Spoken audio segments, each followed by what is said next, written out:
I think we want to do a couple of personal points of privilege, so we'll start with Senator Hill. Thank you, Madam Chair. It's a special day for me today. My mother from eastern Montana has braved the snow and ice and traveled down here to watch the legislature in action. And so, Mom, if you'd raise your hand or stand up back there. Yeah. Welcome. And with her is my sister from Nebraska, Sandy Erickson. So. Yay. Fantastic, Senator. Well, welcome to Kansas, welcome to the Senate, and welcome to the Senate Judiciary Committee. Have a great day and a great visit with family. I appreciate you being here. And Senator Argabright. Thank you, Madam Chair. From Northern Heights High School, we have Zane, Cooper, Faith, and Joanne.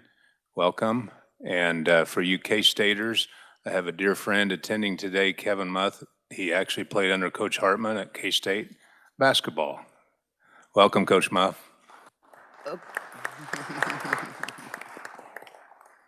Welcome, everyone, to Senate Judiciary Committee, and enjoy your day here at the Capitol. We want to go ahead and take up a matter from yesterday. Senator Titus. Thank you, Madam Chair. I would like to make a motion to reconsider my vote on House Bill 2519 being on the prevailing side. Thank you. And committee, just a brief reminder from the reviser what 2519 is. Thank you, Madam Chair. House Bill 2519 is your annual Open Records Act exception review, where you're reviewing the exceptions that will expire on July 1st of this year. So thank you, Madam Chair. Madam Reviser.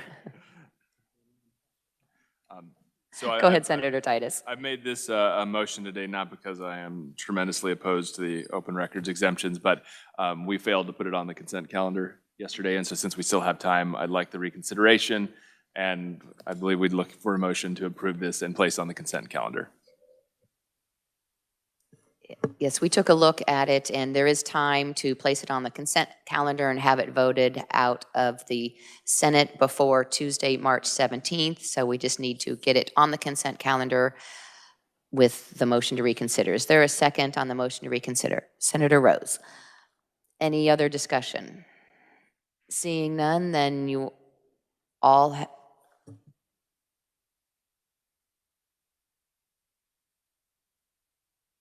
So the motion is to reconsider the vote on 2519 from yesterday. So with that motion, all those in favor signify by saying aye. Aye. Those opposed, no. Okay, then the motion carries, and we will go ahead and then bring up House Bill 2519. And for discussion, Senator Titus. Thank you, Madam Chair. I would recommend the committee recommend House Bill 2519 favorably for passage and place that bill on the consent calendar. Thank you. You all have heard the motion. Is there a second? Senator Shane. Seeing no discussion, all those in favor signify by saying aye. Aye. All those opposed, no. The motion carries. Thank you for your work there, committee. I think that will help expedite our business on the floor.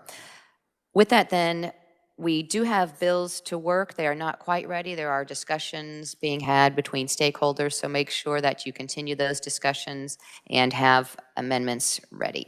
With that, then, opening the hearing on House Bill 2521, expanding the Kansas Tort Claims Act to include child placement agencies that contract with the Secretary for Children and Families. With that, a brief from the reviser. Thank you, Madam Chair. House Bill 2521 amends KSA 756102. This is the definitions that are used throughout the Tort Claims Act. You'll see the definition of governmental entity starting at line 19. Right now, current law provides that means the state or a municipality, and this would add a child placement agency as defined in KSA 65503. If that agency has an active contract with the Secretary for Children and Families at the time that the act or omission giving rise to the claim occurred. And I can take any questions. Thank you. Any questions? Not seeing any. Then we do want to make sure we get out of here as close to 11:30 today. There's some other activities going on in the Capitol. So going to ask our conferees today to limit their testimony to 3 minutes, please. And when you have 1 minute remaining, you'll see the manila folder. So please be sure to wrap up your comments in the remaining minute that you have. So with that then, proponent Crystal Hedrick, CEO, Children's Alliance of Kansas. Please introduce yourself and welcome to committee. Thank you, Madam Chair and members of the committee. My name is Crystal Hedrick. I serve as the CEO with the Children's Alliance of Kansas. We're a statewide association representing the private nonprofit child welfare providers who are delivering services on behalf of the state of Kansas and the Department for Children and Families. These agencies operate under direct grants and contracts with DCF, follow state policy and statutory requirements, and perform functions that are fundamentally governmental in nature. In the late 90s, Kansas made the decision to privatize our child welfare services. We were one of the first states to do that. And this, honestly, is just going back and fixing what was likely an oversight at the time and something that we should have likely addressed earlier on in that time. This bill makes a narrow but important clarification to the Kansas Tort Claims Act by extending its coverage to child placement agencies that contract with the Secretary of DCF. In doing so, this aligns legal liability with the reality of how Kansas delivers our child welfare services across the state. These private child placement agencies do not operate independently of the state. They're acting as agents of the states and fulfill all statutory responsibilities that the state's obligated to carry out. They comply with state policy, operate state-defined service models, and make time-sensitive decisions based on direction of DCF and court orders. Yet under the law, they don't receive the same liability protections afforded to the other state agencies. So that's what we're looking for here.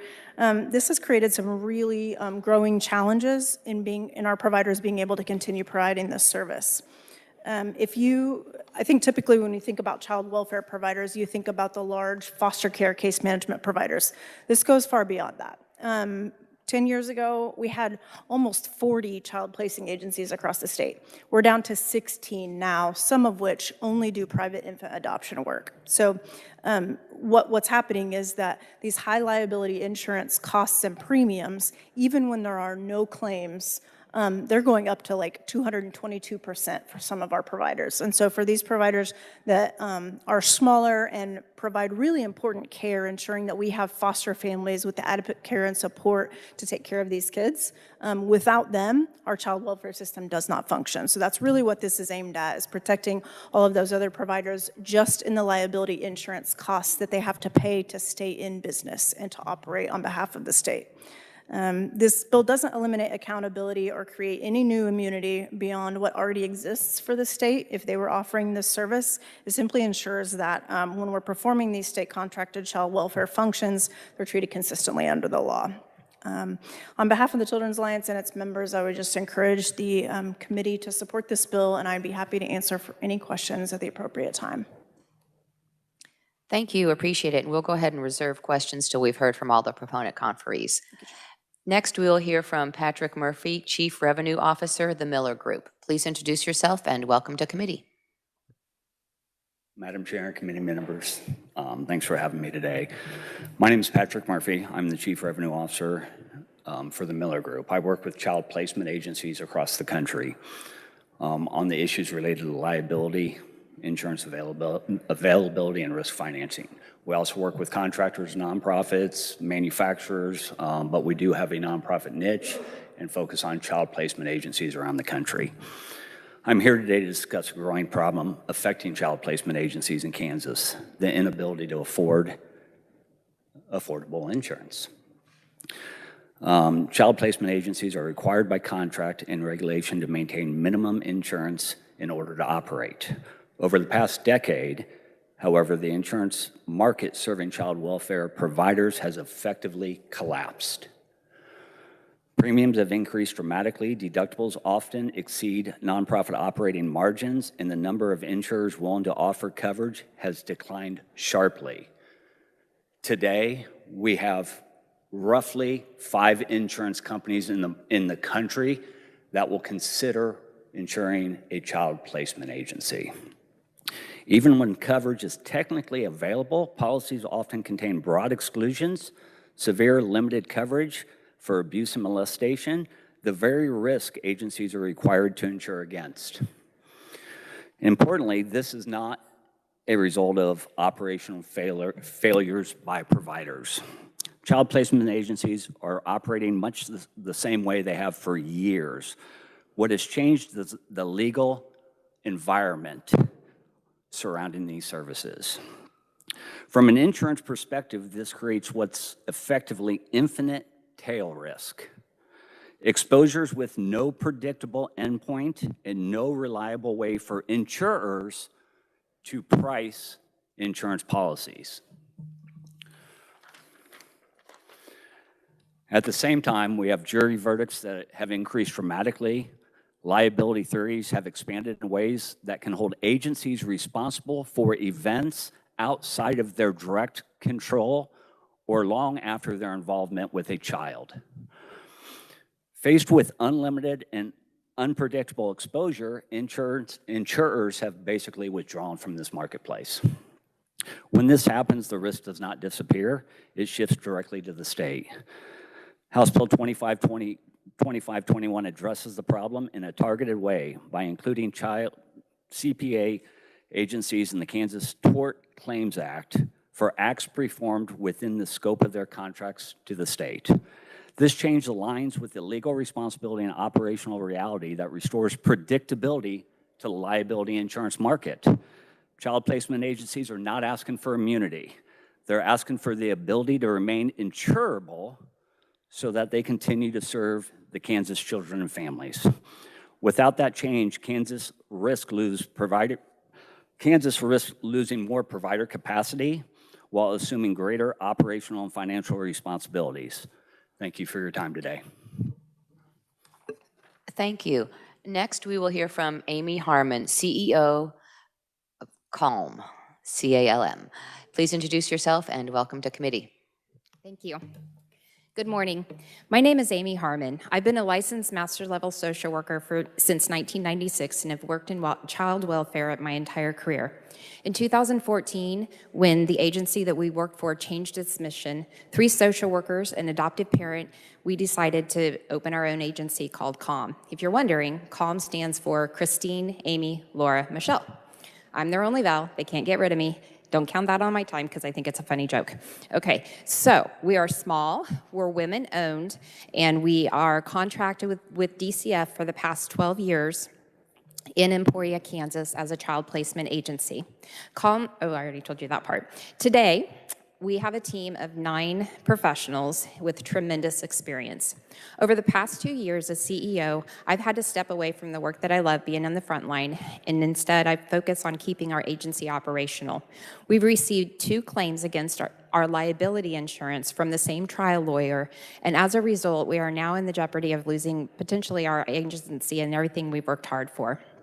Liability insurance has always been CALM's largest operational expense, and it requires us to remain in compliance with the state to have this coverage.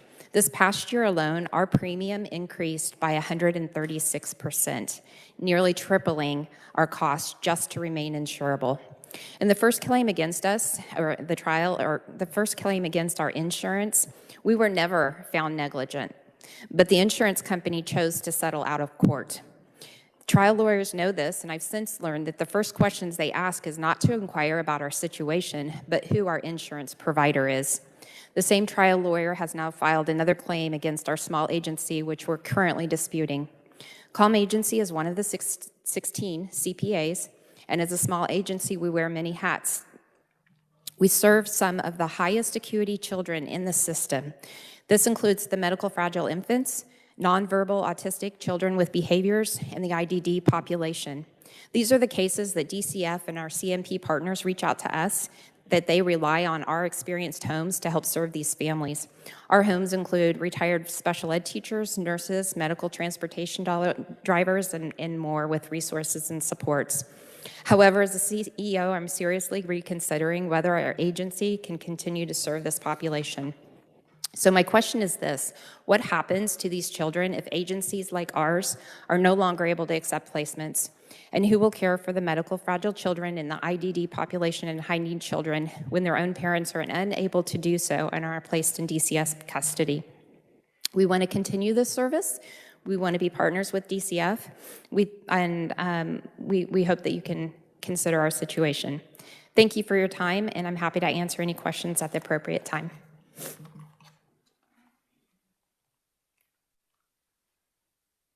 Thank you, appreciate it. Is there anyone else who wishes to testify as a proponent? Not seeing anyone, then committee, you do have proponent written testimony from Linda Bass, President KVC Kansas, and Erica Case, General Counsel, Ember Hope, and we'll open it up for any questions. I have one question for Amy Harmon.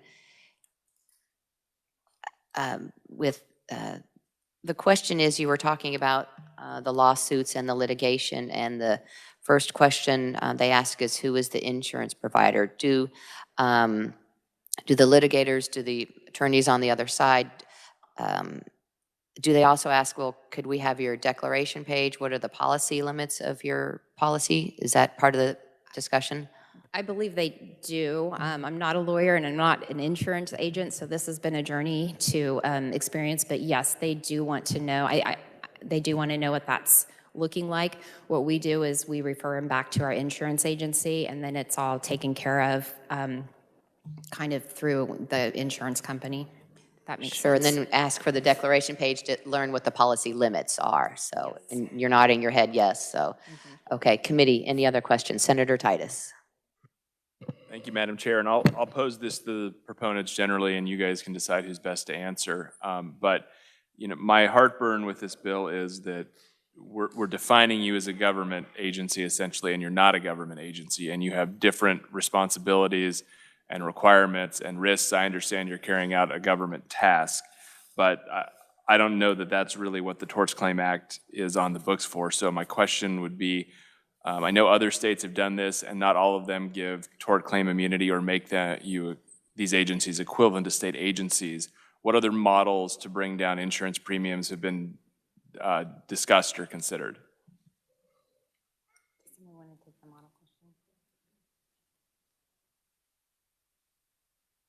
Probably a little bit outside of my scope.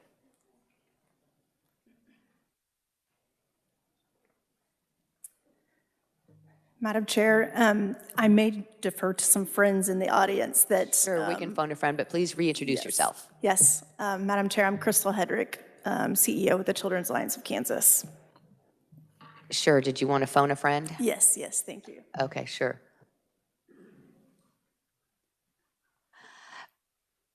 Hi, Erica Case on behalf of Ember Hope. I did provide written testimony.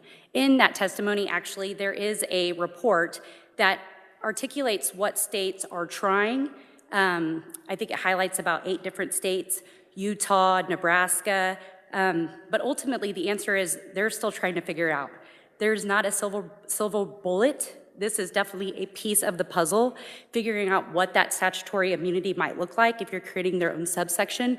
But one thing that I have seen is an early resolution program. So they basically have an insurance commissioner that is receiving these claims and then gathering information, and then so they've created something within their insurance commissioner for an early resolution program.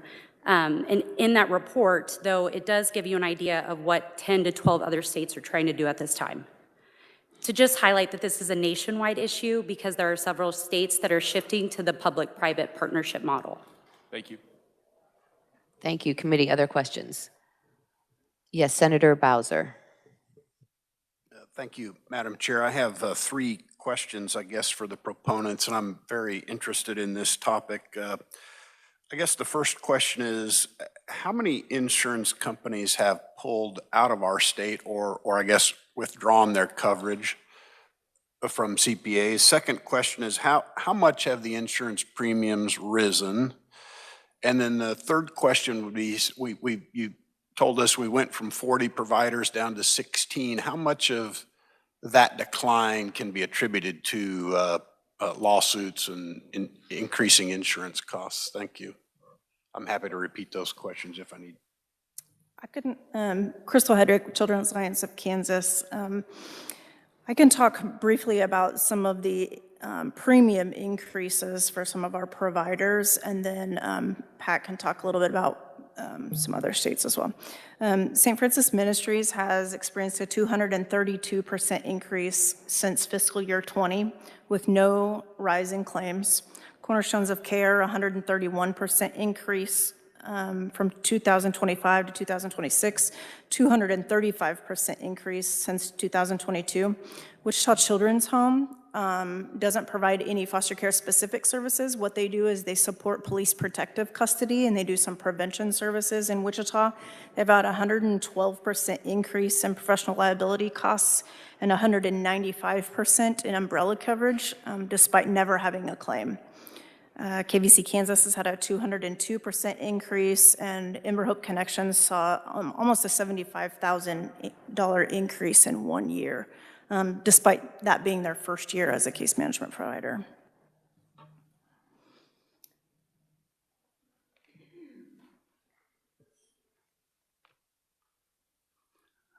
Pat Murphy with the Miller Group. Regarding your first question, this has always been a challenging risk for the insurance market to insure, right? There's just not a lot. And let's face it, Kansas was the first state to privatize back in 1996. Other states have followed. So this is still a relatively new risk when it comes to commercial insurance. I will tell you to start, there was probably 8 total carriers, maybe 10. Some of those were standard carriers, right? The Travelers, the Chubbs, the Philadelphia Insurance, all those names that we all know. There are no more standard markets. There are absolutely no standard markets in the United States that will insure a CPA anymore. It is all E&S, excess and surplus. For those that aren't aware of what E&S is, it's almost like going to Lloyd's of London to buy insurance. It's very expensive.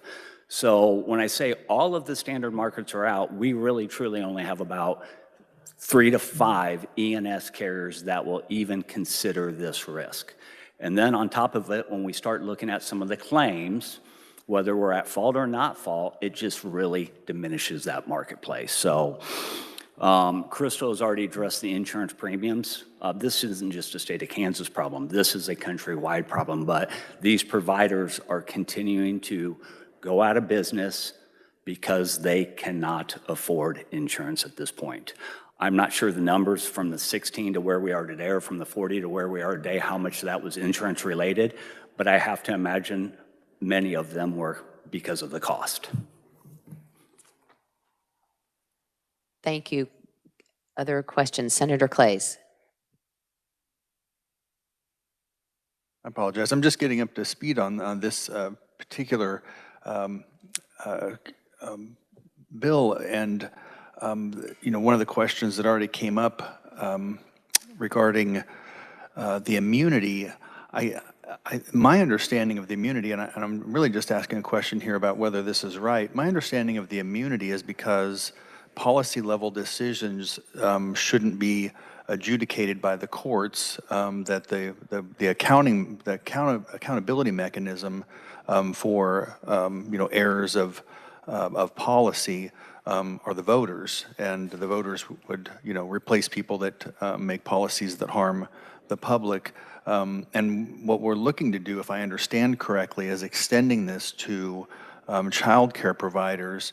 And if we're doing that, what's the accountability mechanism for that group, if I understand this correctly?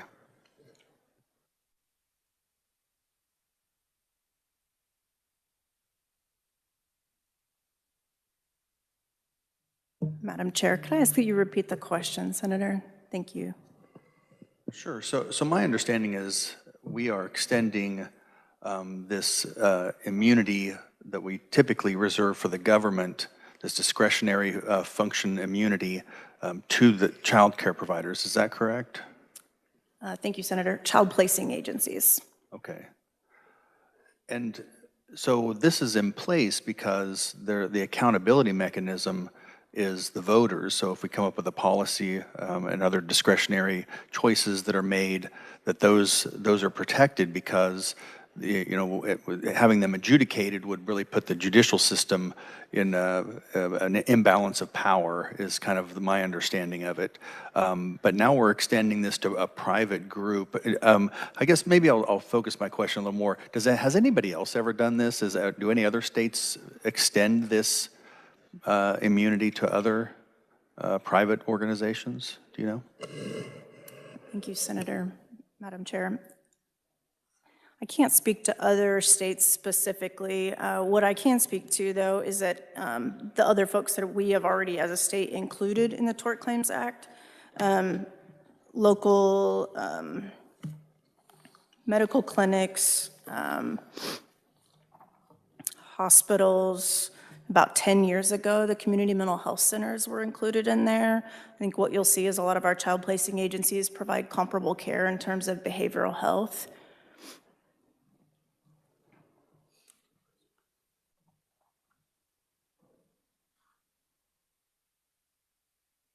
Any further questions? If we, oh, yes, Mr. Murphy, did you want to reply?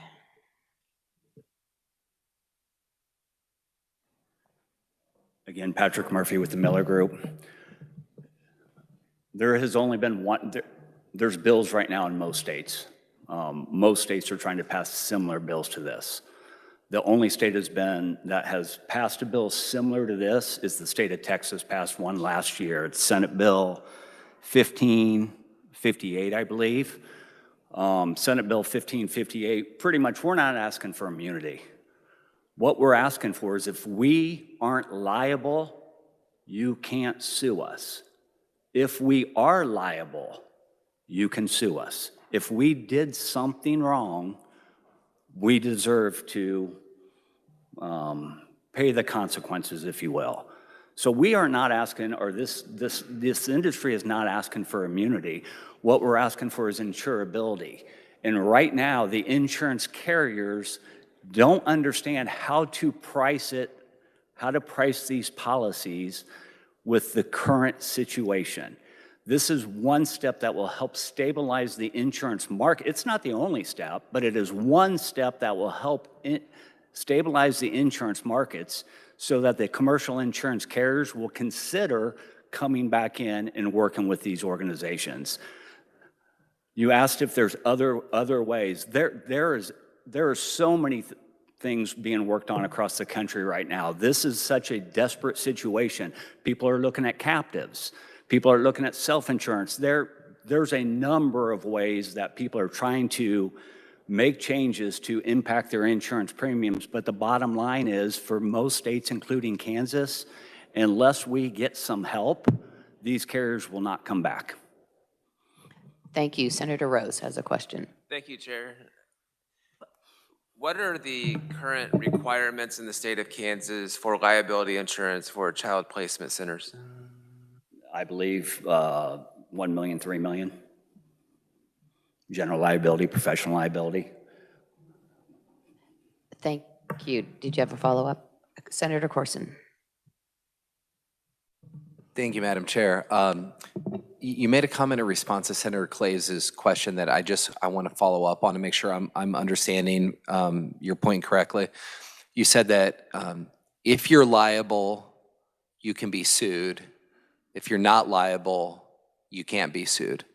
But isn't the determination of liability made in the litigation? I mean, that's what would be being litigated, would be whether or not the child placement agency was or wasn't liable. You wouldn't know that in advance of the lawsuit because most people tend to say that they're not liable or partially liable or somebody else is liable. So I guess I think I just maybe didn't understand the point you were trying to make there. Well, I think that's where maybe summary judgment comes into play, right? But what we see in at least this space across the country is if we look at the for-profit world or other nonprofit industries, there's clear cut.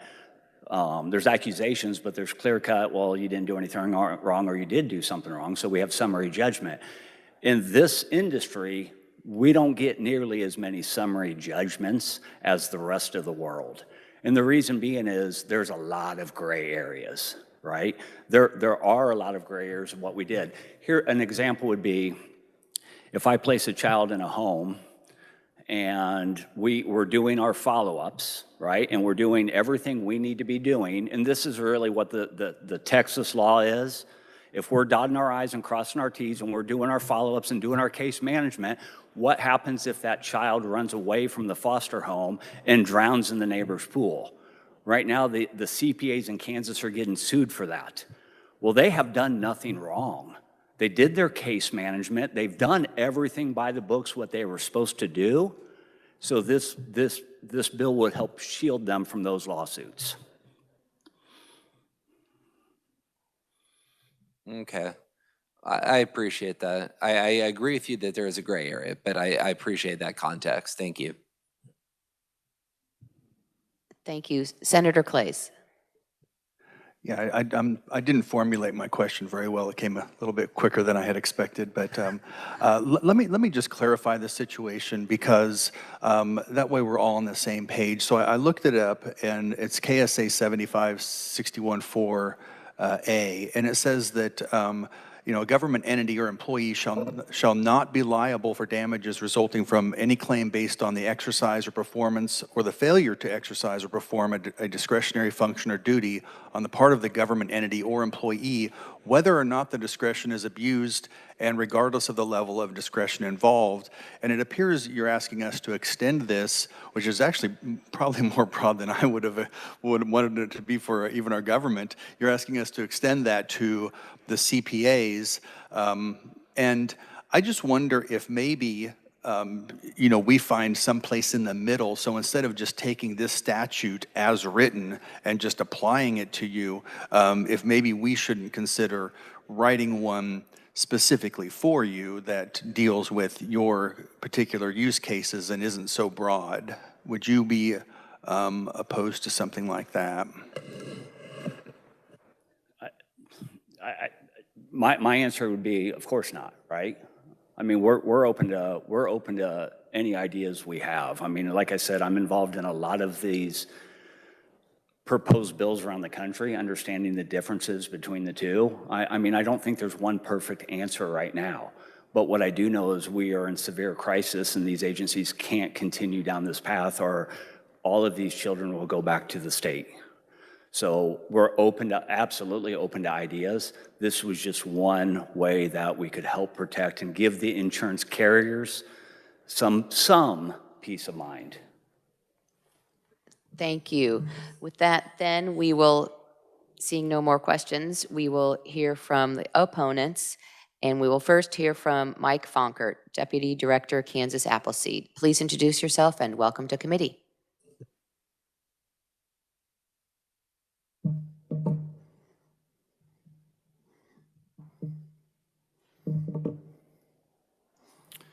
Thank you, Madam Chair.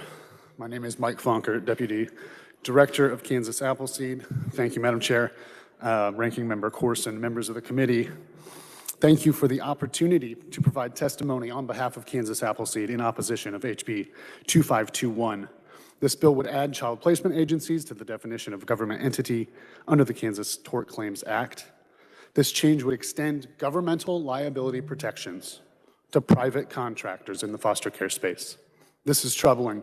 CPAs are not state agencies. They are private organizations operating under contract. The Kansas child welfare system has a history of glaring performance and safety concerns that have led to trauma, harm, and tragedy among foster youth. In the case Boone versus TFI Family Services, it was discovered that a child was removed from their mother's home and placed in their father's custody despite strong objections of the mother, fear that the father would abuse the child. Unfortunately, that's exactly what happened. The father moved the child to a different school, stopped taking the child to therapy after initial abuse reports, and even so, court documents show that TFI had no concern leaving the child with their father. Less than a month later, that child died at the father's hands. In Melvin Gregory versus St. Francis Ministries, the court found that a child suffered a catastrophic traumatic brain injury that doctors considered non-accidental, and EMS noted an older, linear bruise on the child's neck when responding to the TBI call. Current and former foster youth deserve the opportunity to seek unconstrained justice for the maltreatment they faced while in the care of CPAs. HB 2521 would shield CPAs from accountability for past and ongoing problems. According to DCF, there are 3.47 instances of abuse and neglect per 100,000 days in care. Children are moved at a rate 6.7 moves per 1,000 days, significantly higher than the state's own standards. These numbers reflect instability and risk that cannot be ignored. Against this backdrop, limiting legal accountability is deeply concerning. When children experience abuse, neglect, or systemic failures while in the custody of a CPA, their ability to seek redress through the courts is one of the few mechanisms available to ensure transparency and accountability. Proponents have painted a bleak picture, a picture that shows you that after decades of absolute mismanagement and neglect of the kids that they were supposed to care for, child welfare systems around the country are facing a reckoning. Agencies that routinely fail to comply with state policies and standards, agencies that have followed their case plans and filled out forms to say child deceased, goals met. And instead of a proposal to regulate in the insurance industry, they're asking you to be their defense against children that were harmed who are seeking justice. Will you defend them at the expense of Kansas children? Kansas Appleseed stands firmly opposed to any effort that would make it harder for a child to seek justice after they were harmed. Do you? Thank you. I'll stand for questions at the appropriate time. Thank you. Next, we will hear from Catherine Kirk, attorney. Please introduce yourself and welcome to committee. Good morning. Thank you for letting me appear today. I'm Catherine Kirk. I'm in private practice as an attorney, and I'm here in firm opposition to this because, in my opinion, what this is granting the proponents in this case is absolute immunity. And I think that is a huge problem. I'm here today for Ty King. He's been my client since before COVID. I beg you to read my written testimony, which tells Ty's story. Our children in the system are arguably the most vulnerable citizens in the state of Kansas. The amendments to this bill will excuse a private entity from following the policies set forth. The Children's Rights Impact Report in Kansas in 2024 pointed out that things under the Howard settlement were not being met a couple of years later. The problem here is, in every hearing I've had, the state argues it was discretionary. We already have that in the statute. Basically, the state argues every act on a child in the system is discretionary. And for us to overcome that is almost impossible. It is almost impossible to protect Ty.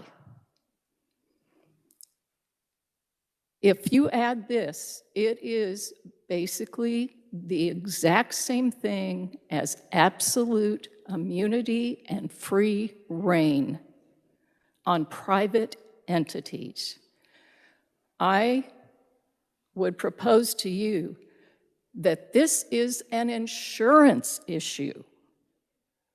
And maybe that's the road we ought to be taking and looking at very seriously.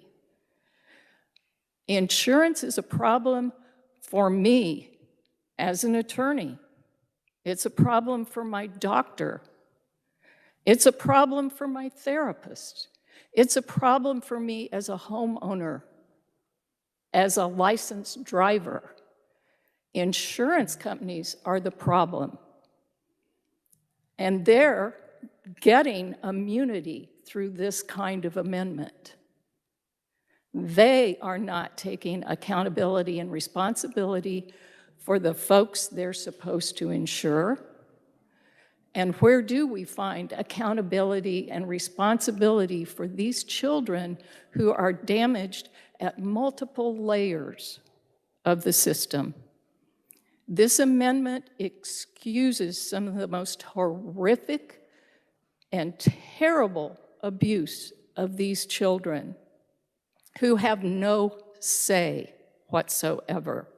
Why are we giving insurance companies? Okay, we'll need to wrap up. That's your time. Why are we giving insurance companies the power here? Thank you so much for your time. Thank you, appreciate it. Next, we will hear from Stephen Ediger, member, Kansas Trial Lawyers Association. Please introduce yourself and welcome to committee.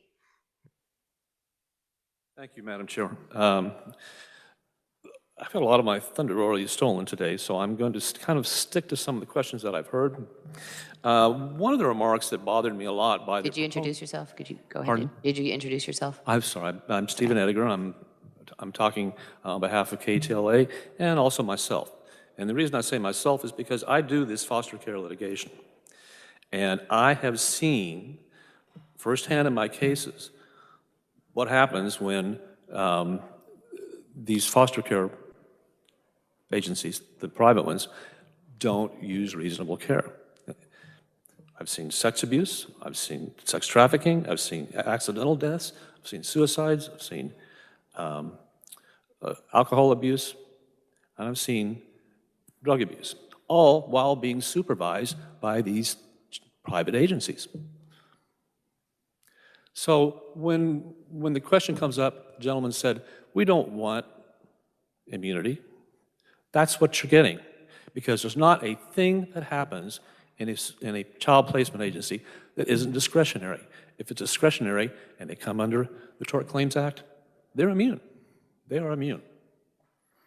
And there is no way to hold these people accountable if they're immune. And there's one other thing that nobody's talked about, and I do want to talk about. This is a burden on the taxpayer. You know why? Because when a foster child is injured, Medicare pays for it, Medicaid pays for it. When a foster care child is injured due to the fault of somebody, Medicaid will pay that bill. But they say, hey, if you get a settlement or you get some money, we want to pull back the amount of money that we've given you from the tortfeasor. This normally happens at a settlement. But here's the problem with that. The statute specifically says the subrogation right, so the right to recover, is limited to cases where there is a liability between the tortfeasor and the injured child. If there's immunity, there's no liability. If there's no liability, there's no way for Medicaid to come back and be subrogated against the bills they've paid. I've had several cases where that I'm negotiating and have negotiated where the Medicaid liens are in the millions of dollars. Under this bill, Medicaid would never be able to come back and recover that money. That's bad. That's a bad bill. And that's another reason why you shouldn't vote for this thing. I'm not even going to repeat all the arguments about immunity, but the final thing I will say is this is an insurance market issue.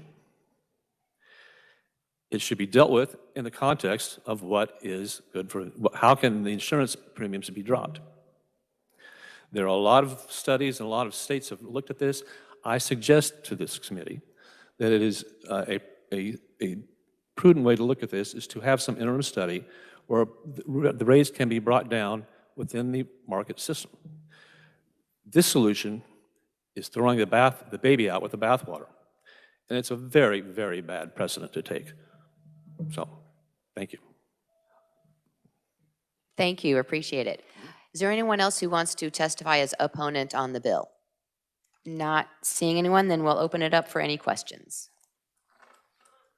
Senator Corson. Thank you, Madam Chair. On the Medicaid lien piece, can you go a little bit deeper on the mechanics of how that should work and how it would not work potentially if this bill were enacted? Yes. Thank you. This is Steve Ediger again. When I or anybody has a case against one of these private agencies and it comes to settlement, we always let Medicaid know, hey, we're about to settle this case, tell us what your lien is going to be. There's a statute, KSA 39719A, I believe, which says if there is a liability between the tortfeasor and the injured party for which Medicaid bills have been paid, Medicaid reserves the right and does go back in and subrogates or gets reimbursed for those bills. Now, what happens with this issue that you're facing today is if there's no liability, there's no right for Medicaid to come back in and say, hey, we want our money back. I don't know how much that's going to cost, but I can tell you it can amount to a lot of money. And I think that's what's going to happen is the taxpayers are going to pick up that bill. The taxpayers are going to pick up the bills that Medicaid couldn't recover because these CPAs are immune. That is a big deal to me as a taxpayer, and I hope that's a factor in your decisions today. Thank you. Senator Shane. Thank you, Madam Chair, and thank you, Mr. Ettinger, for being here. I'm going to call you back up.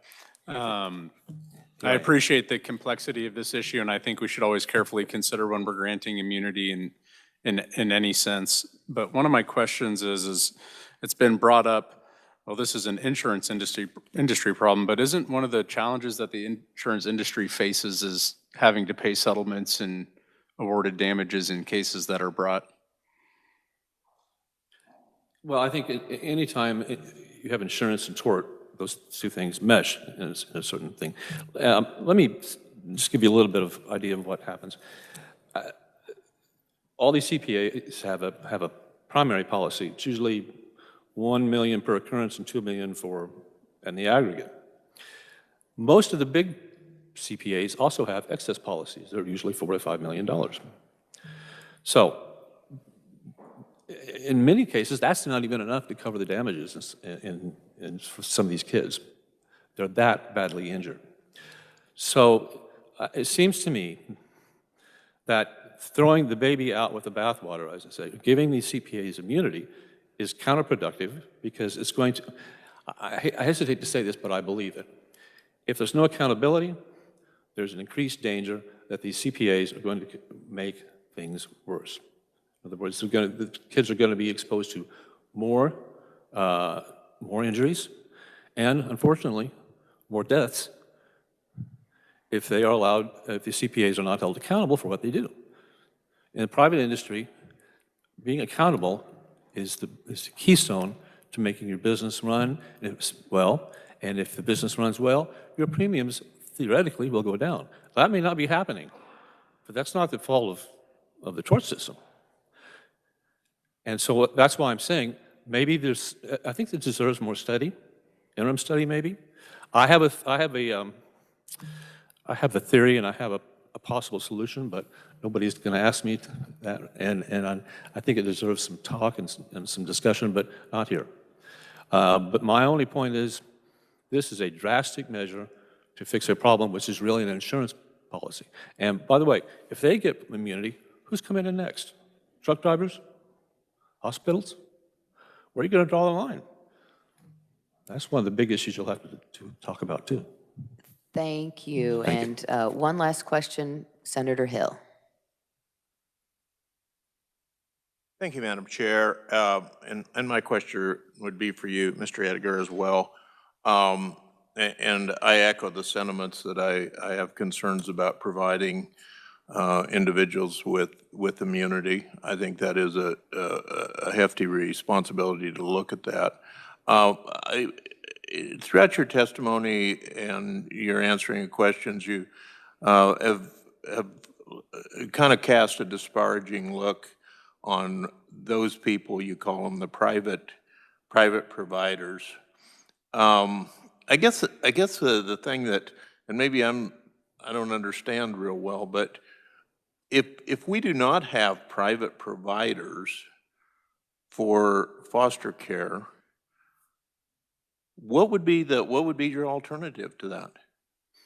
Well, I know a little bit of the history of the privatization of foster care. I know it actually began probably in earnest in the 2016 timeframe. I don't know the logic of why the state wanted to farm out all this foster care. I think maybe they wanted the liability to go onto foster private foster agencies. But the point is, this is an insurance problem. And you can't fix an insurance problem by taking away the rights of many of these foster kids to recover injuries. And you shouldn't be taking the rights of Medicaid to come back and be repaid for the medical bills they pay for. That back and forth is often part of the issue with insurance, but you can't throw the baby out with the bathwater. So I guess I'm trying to get my head around this. If your solution would be for the government to provide foster care or provide care for these children rather than private individuals, I don't see, I mean, that's kind of my question. You keep saying we shouldn't have private care, private foster care, but the alternative to that is if they're all out of business because the insurance costs are too high, I guess that's another service the government can pick up, huh? Well, if I said that, I didn't mean to say that. What I'm saying is that at this point in time, you're not going to be able to change the foster care system. It's more or less set in stone. Now, there are a lot of things you can do to reform it, but I think private care is here to stay. The point is they need to be held accountable. As you are held accountable in your businesses, as I'm held accountable in mine, and maybe a lot of people think there shouldn't be many lawyers. I don't necessarily agree with that, but I have high premiums too. And so what I think my solution is to study the insurance aspect of this in an intelligent way rather than blowing this thing through the process and having a lot of unintended consequences, which is what's going to happen. I think it makes some sense to have an interim study, I think it makes sense to have an interim study, gather the facts, see what can be done with the insurance market. And again, I have a solution, and I'd be glad to come talk about it if I'm able to. And I don't think it's personally, I think it's quite a reasonable way to get this fixed. But the reason I'm here is because this solution is a bad solution. It's a bad solution for the safety of kids. It's a bad solution for taxpayers. Whatever we do, whatever you guys decide to do, it's important that you make sure you don't overreact to this. And I think this bill is an overreaction to the problem. Thank you for your testimony. Thank you. Thank you, appreciate it. And we're going to have to close the hearing on, before we do though, are there any persons wishing to testify as neutral? Not seeing any, then we're going to close the hearing on House Bill 2521. We do have two more bills. We've got just a few conferees, no opponents. So I'm going to ask each of the proponent conferees to limit your testimony to 2 minutes, please. With that, then, we'll open the hearing on House Bill 2518, increasing the criminal penalties for certain violations of the crime of breach of privacy and modifying the culpable mental state required to commit such crime. With that, a bill brief. Thank you, Madam Chair. I'm actually going to start at Section 4 of House Bill 2518. That amends KSA 216101, which is the crime of breach of privacy. The bill changes the culpable mental state from knowingly and without lawful authority to intentionally and without lawful authority committing certain acts. And it also changes the language in subsection A6 to prohibit installing or using any device or software to record or view by electronic or other means the nude body of or the undergarments worn by another identifiable person without the consent or knowledge of that person with the intent to invade the privacy of that person under circumstances in which that other person had a reasonable expectation of privacy. The bill also increases the penalties for certain violations of the crime. Current law for a violation of subsection A6 is a severity level 8 person felony or a 5 on a second or subsequent conviction within the previous 5 years. This bill would increase that initial one to a severity level 5 person felony if the victim is 14 years of age or older but less than 18. Current law provides that a violation of subsection A7, which is disseminating that material, would be a severity level 5 person felony. The House committee, I will note, did make a change you'll see throughout. They changed the phrase video, photograph, film, or image used throughout the section to image, video, or other recording, which they then later defined in the bill, you'll see. That would be any photograph, film, video, picture, digital or computer-generated image or picture, whether made or produced by electronic, mechanical, or other means. The bill would also add that a violation of subsection A6 or A7 or attempt, conspiracy, or criminal solicitation to commit one of those offenses is an off-grid felony if the offender is 18 years of age or older and the victim is less than 14 years of age. If the offender is 18 years or older and the victim is less than 14 years of age, then those attempt, conspiracy, and solicitation statutes do not apply, which is something we typically do in those situations. Section 1 amends KSA 215301. This is the attempt statute. We're making the same change in 215302 and 215303, attempt, conspiracy, and criminal solicitation, to say that they don't apply and that any of those would just count as though the crime was committed itself. That's something that you guys tend to do in your just cause law offenses. And I can take any questions.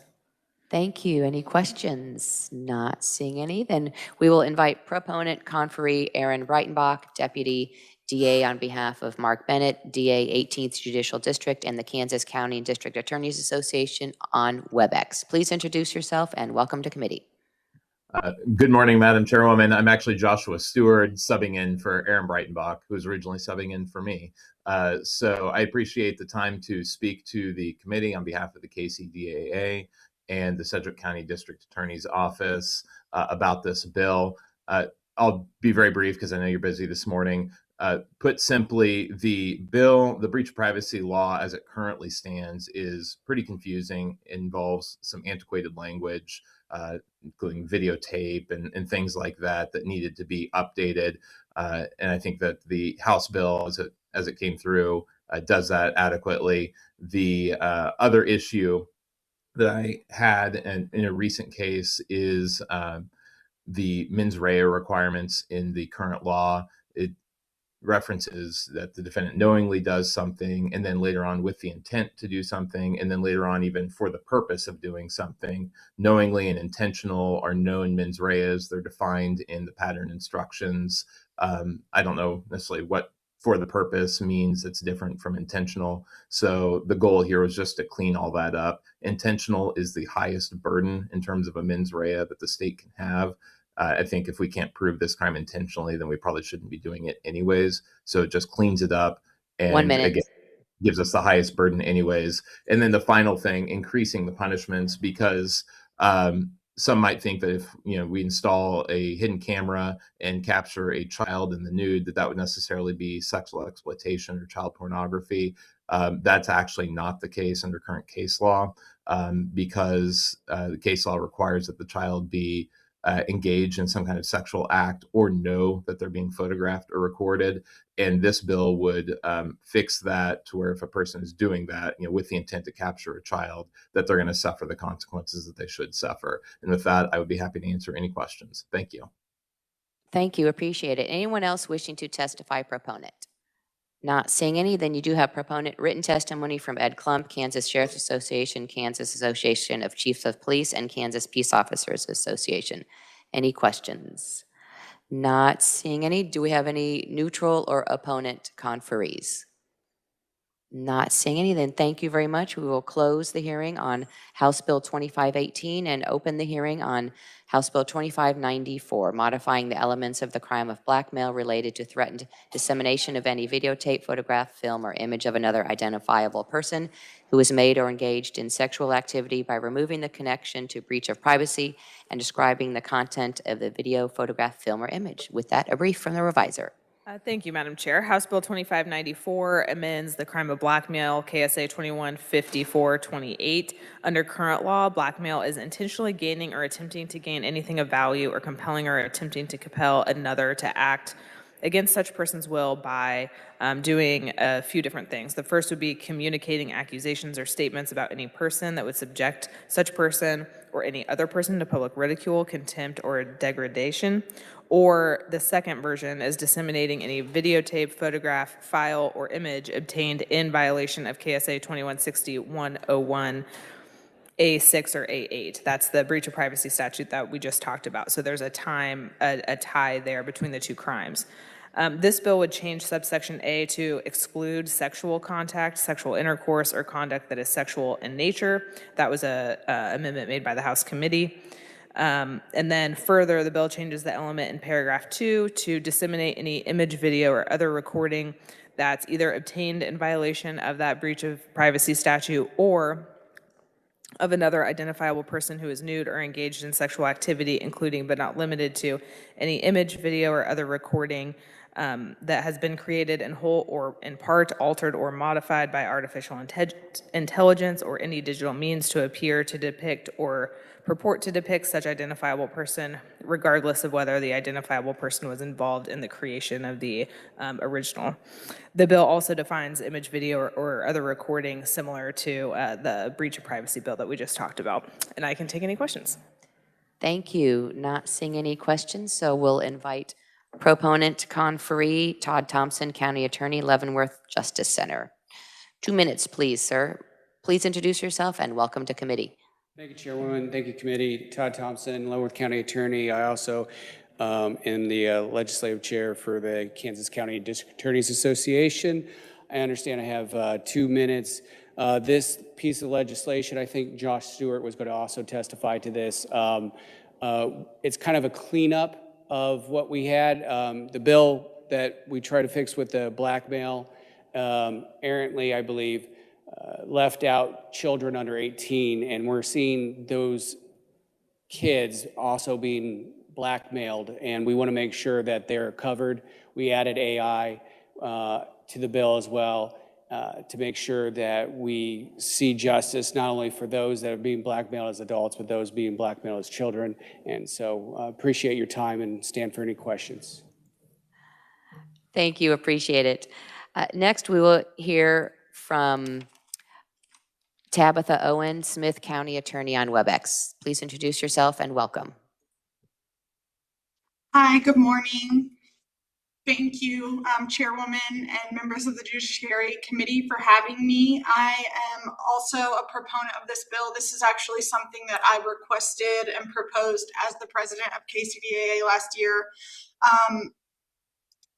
Basically, the way the blackmail bill was written, unintentionally, I believe, left out victims under the age of 18. So if you were essentially threatening to disseminate any media, whether that be video, photo, film, image, obtained in violation of the breach of privacy statute, that link there had created a loophole where a person under 18 couldn't be a victim of blackmail in that circumstance. And as Mr. Thompson said, we're seeing a lot more of this in Kansas. I had a case particularly in my own county that is what brought this to my attention, where the victim was a 17-year-old who was being blackmailed by this alleged video that had been taken under the circumstances described in breach of privacy. And so I think we wanted to fix that. It came out of House and was amended, and those amendments were in agreement with those amendments. 1 minute remaining. They did add in some AI language, as Mr. Thompson said. I just think I would say in closing that children are particularly susceptible due to their developmental vulnerabilities, covert grooming tactics, ubiquitous digital influence, and so we don't want to leave them out. We're seeing more and more instances of blackmail against teens and adolescents, and we want to make sure that they're protected under the law. And with that, I would stand for any questions. Thank you. Thank you, appreciate it. Next, we'll hear from Joshua Stewart, Assistant DA on behalf of Mark Bennett, District Attorney, 18th Judicial District, and the Kansas County and District Attorneys Association on WebEx. Please introduce yourself and welcome.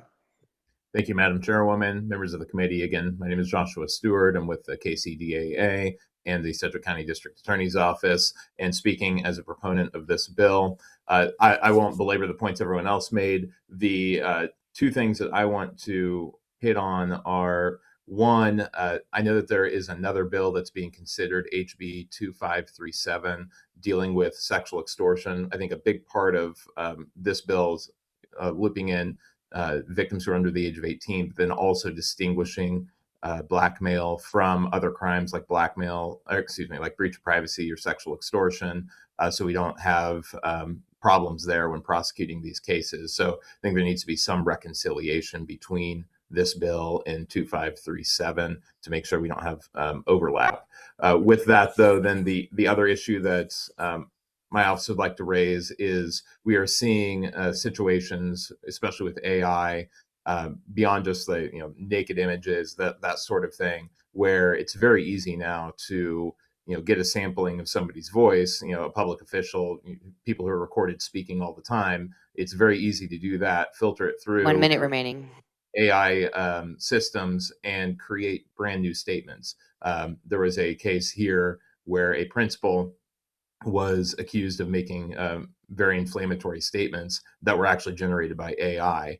And just like we have in the section A2 in the proposed bill to create the AI language for sexual or nude images, we would ask that the committee consider adding in something related to A1, where if somebody's disseminating something that would be embarrassing or inflammatory in that regard that's created by AI, that could be punishable as well under blackmail. And with that, I will stand for any questions. Thank you. Thank you. Any other proponents? Not seeing any. You do have proponent written testimony from Ed Klump, Kansas Sheriff's Association, Kansas Association Chiefs of Police, and Kansas Peace Officers Association. Any questions? Not seeing any. Then any neutral or opponents? Not seeing any. Then we will close the hearing on House Bill 2594. Do want to announce that we will be having committee on Friday. It will only be 2 bills. We will not be working any bills. It will be Senate Bill 506 and Senate Bill 478. So that'll be at our regular time, 10:30 Friday, but we won't be working any bills. So with that, meeting is adjourned.